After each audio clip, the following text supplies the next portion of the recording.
1945 की वो रात, एक भयानक रहस्य। 1947 का साल था जब भारत आजाद हुआ था, लेकिन एक छोटे गांव के लोगों के लिए वो रात सिर्फ आजादी की नहीं थी, बल्कि एक अजीब और भयानक रात थी। उस रात कुछ ऐसा हुआ जो आज तक किसी को समझ नहीं आया। गांव के पास एक पुरानी हवेली थी जो सालों से खाली थी। लोग कहते थे कि इस हवेली में एक औरत रहती थी जो कभी वापस नहीं आई। उस औरत को सेफ्ट साड़ी में देखा गया था, लेकिन उसका चेहरा कभी किसी ने नहीं देखा।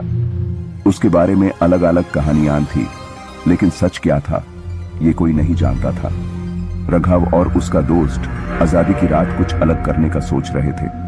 हवेली के राज के बारे में सुनकर उन्होंने तय किया कि वो उस हवेली के अंदर जाएंगे और सच का पता लगाएंगे। जब दोनों हवेली के अंदर घुसे तो उन्होंने देखा कि सब कुछ वैसा ही था जैसे सुना था, सन्नाटा और वीरान जगह। लेकिन कुछ ही देर बाद उनको लगने लगा कि उनके अलावा वहां कोई और भी है। एक पुरानी कुर्सी अचानक हिलने लगी, दोनों का दिल तेज धड़कने लगा। पीछे से कदमों की आवाज सुनाई दी, लेकिन जब उन्होंने मुड़कर देखा कोई नहीं था।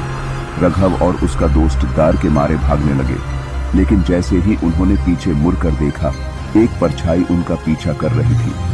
उस रात उन्होंने अपनी जान बचा के भागना चाहा, लेकिन हवेली के दरवाजे बैंड हो गए। एक कमरे में घुसते ही उन्होंने देखा एक बड़ा आईना जिसमें एक औरत का रिफ्लेक्शन दिख रहा था। राघव ने अपनी आंखों से देखा, लेकिन असल में कोई नहीं था। आईने में जो दिख रहा था वो औरत थी जो गांव से कभी वापस नहीं आई थी। उस पल राघव को समझ आ गया कि उन्होंने अपनी जिंदगी की सबसे बड़ी गलती की थी।